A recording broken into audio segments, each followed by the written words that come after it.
The dawn light revealed something that chilled Sterling Maddox to his core. 70 Apache riders lined the distant ridge, their silhouettes frozen against the morning sky like ancient statues carved from shadow and stone. They hadn't moved since sunrise, creating an eerie tableau of absolute stillness that spoke louder than any war cry ever could. Each warrior clutched something unusual, a pristine white feather that caught the early light.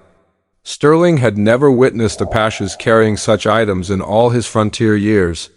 These weren't symbols he recognized from their war traditions or spiritual practices.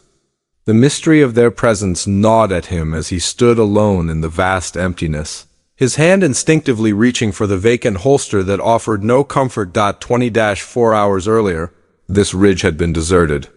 24 hours ago, he'd made what seemed like a straightforward decision that had spiraled into something far beyond his understanding.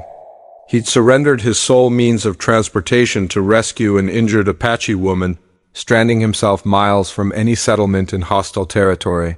The woman, she'd whispered, Ayana, before consciousness slipped away, was absent from the warrior assembly.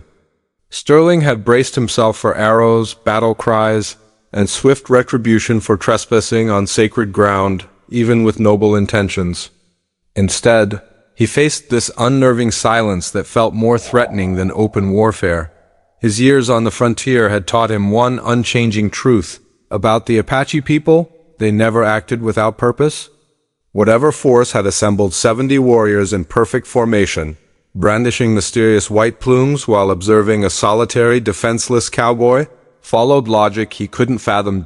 As morning progressed and shadows lengthened between him and the motionless sentries, Sterling began understanding that his act of compassion had triggered something profound.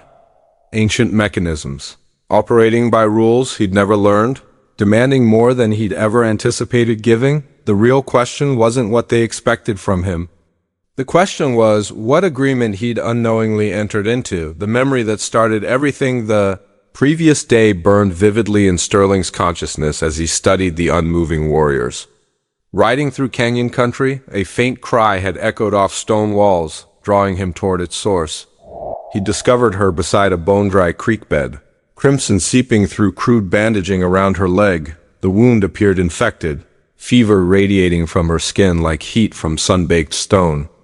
Common sense dictated retreat. Apache territory meant death for intruders, and assisting one of their women could be interpreted as violation or worse. Yet something in Ayana's obsidian eyes had stopped him cold. Not desperation exactly, but dignified resignation that reminded him painfully of his sister's final moments. Without hesitation, Sterling had lifted Ayana onto his mount. Too weak for protest, she drifted in and out of awareness as he guided the animal through rocky terrain on foot. For 6 grueling hours, he'd walked alongside his horse while she slumped in the saddle, occasionally murmuring Apache words beyond his comprehension. Upon reaching her territory's boundary, marked by 3 distinctive crimson stones, he'd helped her down and watched her stumble toward distant traditional dwellings. Then he'd done something that still defied explanation. Rather than reclaiming his horse, he'd slapped the creature's flank and sent it following her. The animal had trailed Ayana like a devoted companion while Sterling stood empty-handed, watching his most valuable possession vanish into Apache lands. Now, 18 hours later, his legs ached from nocturnal walking. His water supply was nearly exhausted, and 70 Apache warriors treated him like a riddle requiring solution. The white feathers gleamed in morning light, their significance as mysterious as the silence stretching between ridge and valley floor. The descent begins. One rider, a man with silver threading his dark hair, raised his hand slightly. The others responded instantly, shifting into a new formation. Not threatening, but calculated and purposeful. Like chess pieces moving according to rules Sterling had never studied, the lead warrior began descending the ridge, white feather still in hand. The others remained perfectly motionless, but Sterling felt their attention like physical pressure. Every instinct screamed for flight, but where could he run on foot across this endless landscape? As the warrior approached, Sterling noticed something that froze his blood. The man wore a necklace of small bones, and from his belt hung a scalp of brown hair disturbingly similar to Sterling's own color. Yet the warrior's eyes held no rage or bloodlust. Instead, they showed something far more unsettling: expectation. As if Sterling should understand something completely beyond his grasp, the warrior stopped 10 feet away and spoke a single Apache word. Then he pointed directly at Sterling's chest and repeated it, his voice carrying strange reverence that made no sense whatsoever. The Apache word hung between them like an unanswerable challenge. The warrior's weathered face showed no aggression, but his eyes demanded some response Sterling couldn't provide. Behind him, the 70 mounted riders remained statue still, their white feathers creating ghostly contrast against the harsh morning sky. Sterling cleared his throat and attempted universal peace language, raising both hands slowly. "I seek no conflict. I aided your woman because she was injured. Nothing more." The warrior tilted his head as if Sterling had said something fascinating but incorrect. He repeated the Apache word, this time placing his hand over his heart before gesturing toward the ridge where Ayanna had disappeared yesterday. When Sterling continued showing incomprehension, the warrior did something unexpected. He smiled, not a friendly expression, but the kind worn by someone possessing a secret that would transform everything. The sacred symbol. The warrior reached into a leather pouch and withdrew an object that made Sterling's stomach plummet. His horse's bridle, the custom-made one with distinctive silver concos his father had gifted him. But the leather now bore small painted symbols that definitely hadn't existed. Yesterday, the warrior held up the bridle and spoke again, using different Apache words but maintaining that same reverent tone. He pointed at Sterling, then at the painted symbols, then back at Sterling. The meaning was unmistakable. These markings represented something about Sterling's actions. Something significant enough to command 70 warriors' attention. From the ridge drifted a new sound, singing. High voices weaving together in harmony that raised the hair on Sterling's arms. But this wasn't a war song. He'd heard Apache battle chants before, and they sounded nothing like this melody. This carried celebration, gratitude, and something else he couldn't identify, something resembling mourning. The warrior noticed Sterling's confusion and nodded approvingly, as if Sterling's ignorance was exactly anticipated. He tucked the bridle away and produced something else, a second white feather identical to those carried by the other warriors. He offered it to Sterling with both hands, speaking softly in Apache. Sterling stared at the feather. Accepting felt like agreeing to unknown terms, but refusing might prove worse. The warrior waited patiently, still holding the feather between them, while ridge singing grew stronger and more complex. Finally, Sterling reached out and took the feather.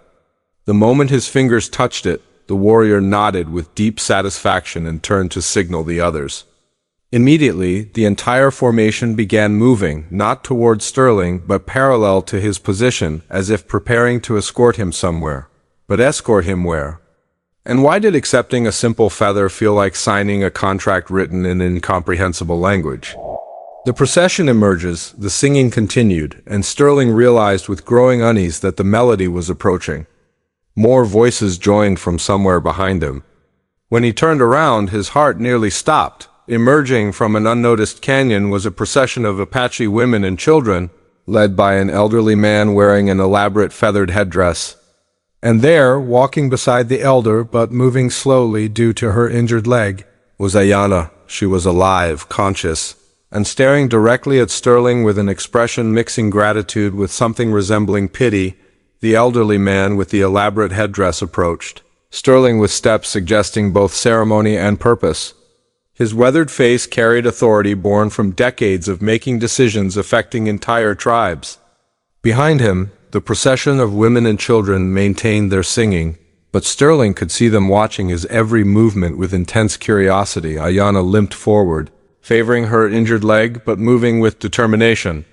When she reached Sterling, she spoke in careful English, her accent thick but her words clear. "My grandfather wishes to thank the white man who gave life back to his granddaughter." Sterling felt his confusion deepen. "I simply helped someone who was hurt?" Anyone would have done the same thing. Ayanna translated his words to the elder, who listened intently and then spoke back in rapid Apache.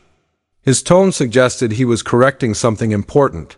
Ayanna nodded and turned back to Sterling, her dark eyes serious. My grandfather says you speak words that are not true. Most men would not have helped. Most white men would have ridden past or worse. But you gave away your most valuable possession to save the life of an enemy. This is not anyone would do. This is the action of someone who follows the old codes. The sacred law revealed. The elder stepped closer and placed his hand on Sterling's shoulder. When he spoke again, his voice carried deep emotion that transcended language barriers. Ayanna listened carefully before translating. He says, "You have honored the sacred law of the horse gift. When a warrior gives his war horse to save a life, he binds himself to that life and that life's people. You did not know this law, but ignorance does not change the binding. You are now connected to our tribe in ways that must be honored." Sterling's mouth went dry. Connected? How? What does that mean exactly? The singing stopped abruptly and the sudden silence felt ominous. The elder studied Sterling's face for a long moment, then spoke a single word in Apache. Every warrior on the ridge responded by raising their white feathers high above their heads. The gesture looked like a salute, but Sterling sensed there was more than simple respect involved. Ayanna's expression grew troubled as she translated. He says, "The connection requires a choosing. The sacred law demands that the giver of the horse gift must now prove whether his heart truly matches his actions. If yes, he joins the tribe as family. If no ... single quotes." She paused, glancing nervously at the armed warriors surrounding them. "If no, what?" Sterling asked, though he suspected he didn't want to hear the answer. "If no, the gift was a lie, and lies about sacred things must be punished. The horse would be returned to you, but your spirit would be considered poisoned. You would be marked as one who steals honor through false generosity." Sterling looked around at the 70 warriors, the elder's unwavering gaze and Ayanna's worried face.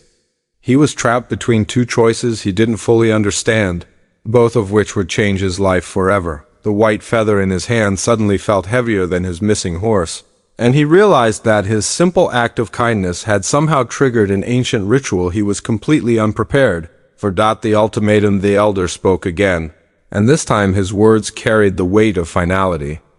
Ayanna's translation hit Sterling like a physical blow. "The choosing ceremony begins at sunset. Until then, you are our guest.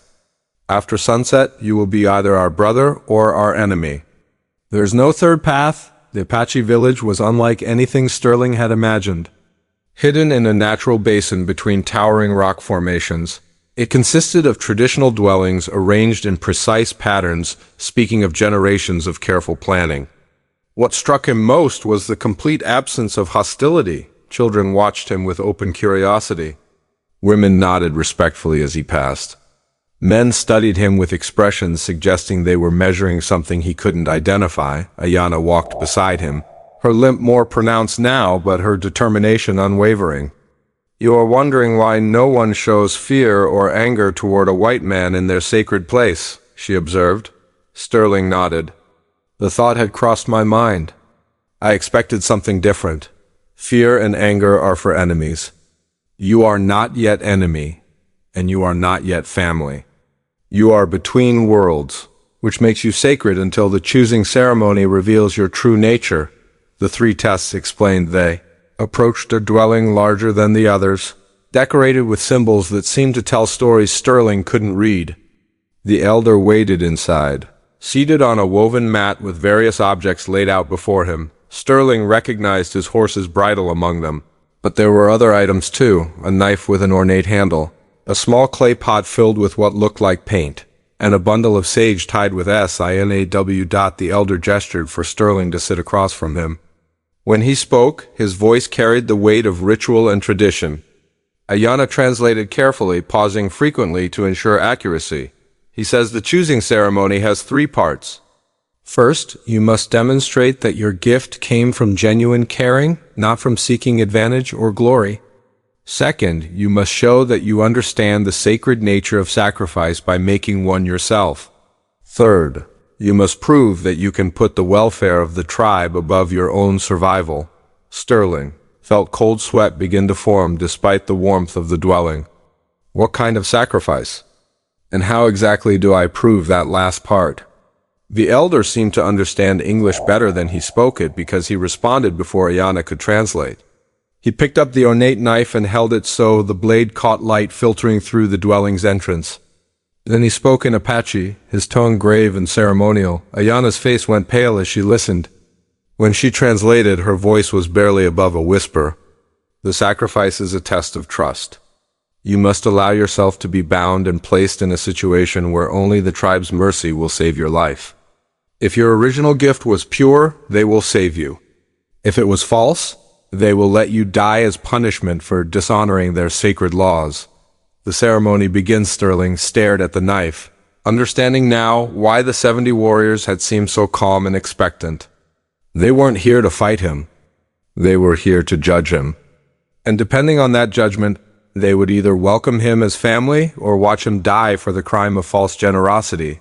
The elder set down the knife and picked up the clay pot. He dipped his finger in the paint and drew a symbol on his own forehead, then offered the pot to Sterling. The message was clear. The ceremony was already beginning, whether Sterling was ready or not. Outside, the sun had moved considerably toward the western horizon.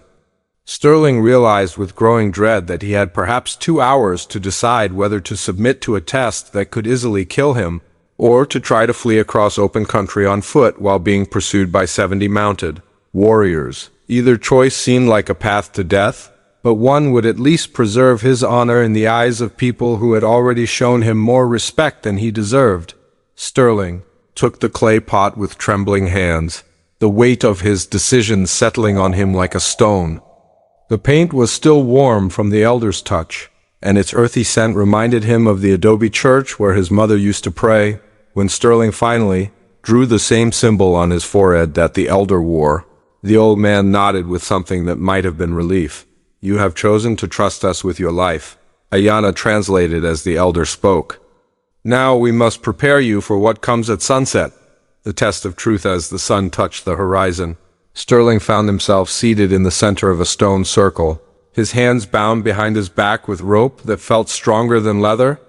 The entire village had gathered around the perimeter, their faces illuminated by torches casting dancing shadows across the assembled crowd. 5 elders sat facing Sterling, each wearing elaborate paint designs marking their status as judges in this ancient proceeding. Ayana's grandfather sat in the center, flanked by 2 men and 2 women whose weathered faces spoke of decades spent making life and death decisions for their people. The questioning began gently. Why had he been in Apache territory? Sterling explained about searching for new grazing land after drought had destroyed his small ranch. Where was his family? Gone, he told them honestly. Parents dead from fever. Sister from complications in childbirth. No wife or children of his own. Then the questions became more pointed. Had he helped Ayana hoping to gain something from the Apache people? Sterling denied this, explaining he had expected nothing but trouble from his actions. Did he consider himself a good man who deserved reward for his kindness? This question made Sterling pause because he wasn't sure how to answer honestly. I don't know if I'm good, he finally said. I just know that leaving someone to die when I could help felt wrong. The questioning continued, each inquiry designed to expose hidden motives, selfishness, or lies he might tell himself about his own goodness. When asked why he hadn't taken Ayana to his own people for medical care, Sterling replied honestly, because she belonged with her own people. Taking her away from everything she knew would have been another kind of cruelty. The final question cut deepest. You speak of cruelty, but you condemned yourself to walk 20 miles through dangerous country with no horse, no weapons, and little water. Was this kindness to yourself or punishment for some guilt you carry? Images flashed through Sterling's mind. His sister's face as she died because he couldn't get her to a doctor in time. His parents' graves that he had abandoned when the ranch failed. All the times he had chosen the safe path instead of the right one. Maybe both, he whispered, and the honesty of it surprised him. After deliberation, the elders announced he had passed the first test. His heart had been true when he helped Ayana. The impossible choice, the test of sacrifice, proved far more horrifying than Sterling had imagined. The elders presented him with 5 arrows, each marked with different colored bands and painted symbols. 5 Apache volunteers had offered to risk their lives for his ceremony trials that were dangerous but survivable if the person was skilled and blessed with luck. But Sterling was expected to choose which innocent person would face danger for his acceptance into a tribe he had never asked to join. The trials were explained: crossing rapids at Devil's Canyon at night, entering a mountain cat's den to retrieve a stone, climbing an unscalable cliff face, walking alone into rival territory, and allowing oneself to be bitten by a rattlesnake while relying on traditional medicine for survival. Each trial represented almost certain death for whoever he selected. Looking at the 5 volunteers, including a young man, barely out of boyhood, and a teenage girl who reminded him of his dead sister, Sterling made his choice. I won't choose an arrow. If someone has to face these trials for my acceptance, it will be me. All 5 trials tonight, the elder's expression didn't change, but something shifted in his eyes that might have been respect. The crowd murmured in surprise, and the 70 warriors removed their white feathers and raised them high above their heads in salute. The ultimate revelation: Anna's grandfather rose slowly, deep emotion showing on his weathered face as he studied Sterling's resolute expression. The elder spoke in Apache, his voice carrying absolute authority. When he finished, Ayanna stepped forward, tears streaming down her face as she translated her grandfather's words. He says, "No man in the history of our people has ever offered to face all 5 trials alone. Such willingness to die rather than cause harm to innocent people proves a heart that is already Apache, whether the blood runs Apache or not." The elder continued, causing visible shock among the assembled crowd. Ayanna's voice shook as she translated. He says, "The trials are ended. You have already passed the test of sacrifice by proving you would rather die than allow others to suffer for your benefit. The horse gift law is satisfied, and you are declared brother to our tribe." Sterling felt confusion mixed with relief. "But I haven't actually done anything yet.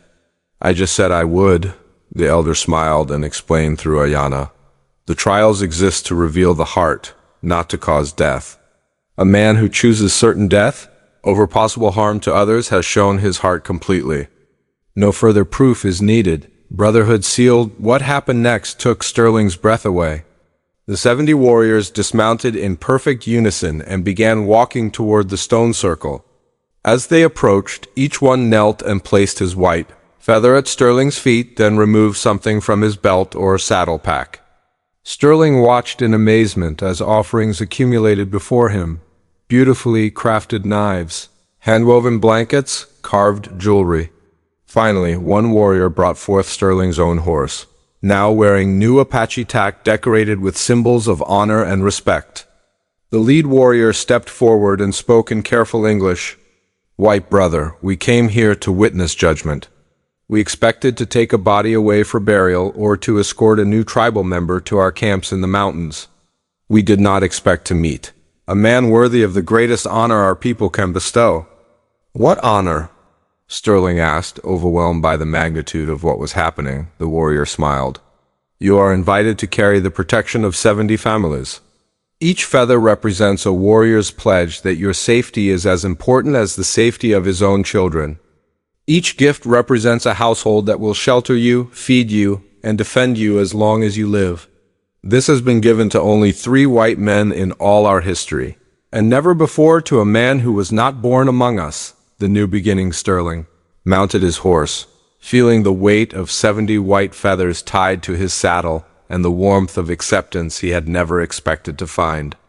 As he prepared to leave the village, the entire tribe gathered to see him off, their faces showing respect that would have been impossible to imagine just hours before. Ayanna approached his horse one final time. "Where will you go now, brother?" Sterling looked toward the horizon where his old life waited, then back at the Apache village where he had discovered something about himself he never knew existed. "I think I'll head north toward the mountains. I hear there's good grazing land up there, and it seems I have some new neighbors to get to know." The 70 warriors mounted their horses and formed an honor escort as Sterling rode out of the village. Their presence around him felt like protection, family, and home all at once.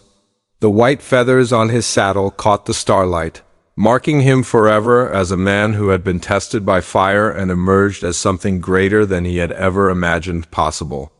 If you found this tale captivating, explore more unforgettable Western stories where fate and valor intersect in extraordinary ways. Subscribe for additional tales that celebrate the unexpected bonds forged in the American frontier.